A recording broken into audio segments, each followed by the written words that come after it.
Hi everyone and welcome back to my channel. So in today's video I am going to be sharing 4 slow cooker recipes with you all.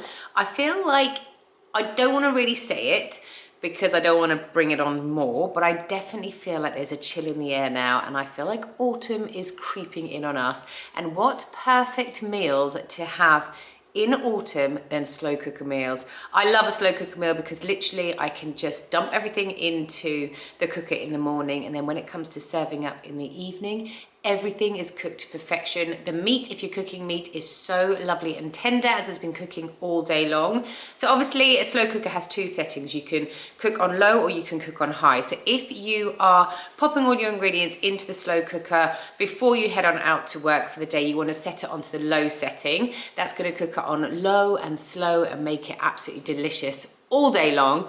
Or if you work from home or you're popping in and out, then you can use the high setting, and it will take about 3 to 4 hours to cook your meal, opposed to the 7 to 8 if you're cooking it on low, if that makes sense. I will link the slow cooker that I'm using down below in my description box. I feel like you can get a whole variety of slow cookers.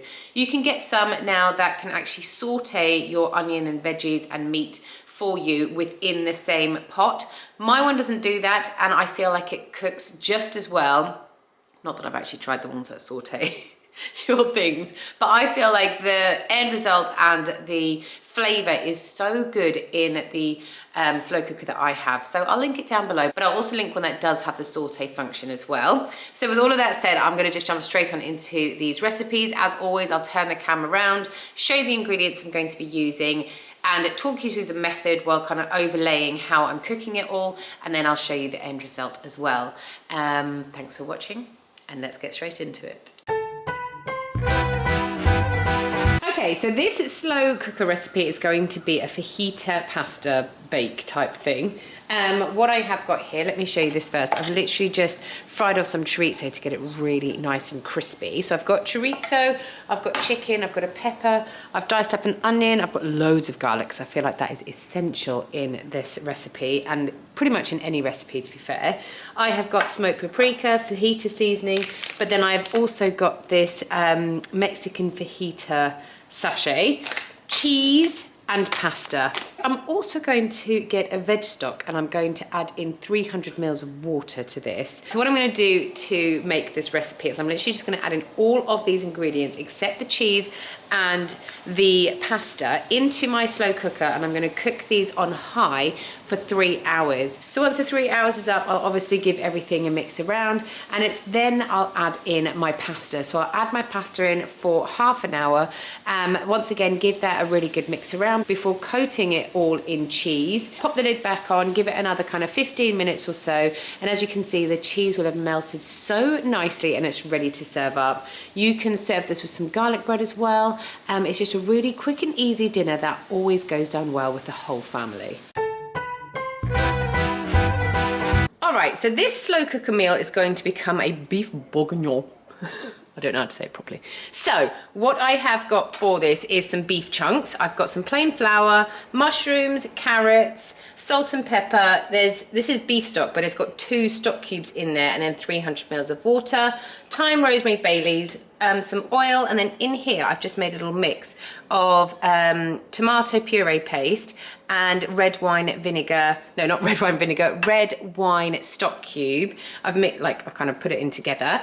Then in here I've also got 1 onion and 5 cloves of garlic mashed up, like blitzed up. So what I'm going to do for this is I am going to put everything obviously into the slow cooker, but I am just going to sear my beef before. So I'm just going to literally put a little bit of oil into a pan, and then I'm going to do this in batches so that I can just leave it. I can put like a number of the beef chunks into a pan and then just let them really sear nicely on both sides before that goes into my slow cooker as well. The plain flour is essential because that's just going to thicken up your sauce. So everything goes in along with your seared beef. On goes the lid, and that's going to cook on low for 7 hours.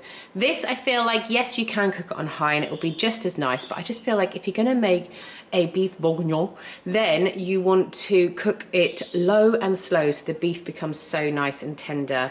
Just give it a taste to see if you've added enough seasoning. If not, add a little bit more as you mix it around, and then it's ready to serve. So we love having this with some mash. So when this has got about half an hour left to go, I will just boil up some potatoes, give them a mash down once they're ready and drained, add some salt, pepper, milk and some butter, mash it really well so there are no lumps, and then you want to serve your mash with a generous helping of the beef and the veggies and all of that delicious sauce. Okay, so for this slow cooker recipe, we are having pasta again, and this is going to be a salmon and broccoli pasta with a little bit of spice. So what I have got here is 2 salmon fillets. I have got some soft cheese, a leek, some broccoli, and then this is ground red chili peppers. It's so good. And then I've also got some pasta, and then I've got some veggie stock in here, but this has actually got 2 stock cubes in it. I will be adding more water when I add the pasta into it, because otherwise there won't be enough water to make the pasta cook through really nicely. And then if anyone wants to, they can then just grate some cheese on this when it comes to serving. So what I'm going to do first of all is just remove the skin from my salmon, pop the salmon, cream cheese, the leeks and the chili pepper paste into the slow cooker, as well as the veggie stock, and I'm just going to mix that around so it's nicely combined, and then pop this on low for 3 hours. After the 3 hours is up, I will then add in my broccoli and my pasta, give everything a mix around, add a little bit more water to it, and then have this on low for another 30 minutes. So in total, this meal is literally just going to take like 3.5 to 4 hours. After 30 minutes, the pasta will be cooked to perfection, and it's then just ready to dish up. And like I said, if you want, you can add a little grating of cheese on the top when serving. All right, this slow cooker recipe is going to be a really delicious creamy chicken and sun-dried tomato dish. So what I've got here is some chicken breasts. I've got edamame beans because I thought I had peas in the freezer, but I didn't. I had edamame beans. So you can use peas or edamame beans or whatever other veggies you'd like, actually. I have got some soft cheese. In here, I've diced up 1 onion and 3 garlic cloves. I've got salt and pepper, veggie stock, 250 mils. I've got sun-dried tomatoes, pesto, and some Parmesan cheese here as well. So literally, oh, forgot, I'm also going to be serving this with couscous. So obviously I'll just cook that up at the end. Here is my couscous. So I'll just be making that in some boiling water at the end, really easy. So literally what I'm going to do is put every single one of these ingredients into my slow cooker. Again, you could put it on 7 hours on low or 3 hours on high. And then when there's about half an hour left to go, it's then time to start cooking up your couscous. So how I'm going to cook my couscous is literally just by putting it into a bowl, covering it with boiling water, and then putting a plate on top to keep all that heat in.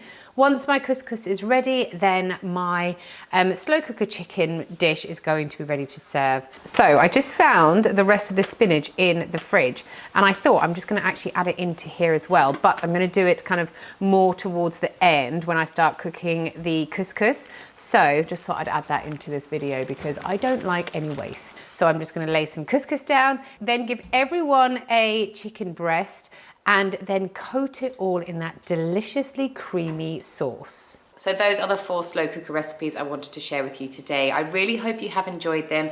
I have popped down below all the ingredients and quantities that you will need for each recipe, so you can cook these at home if you would like to. Thanks again for watching, guys, and I will see you next time. Bye.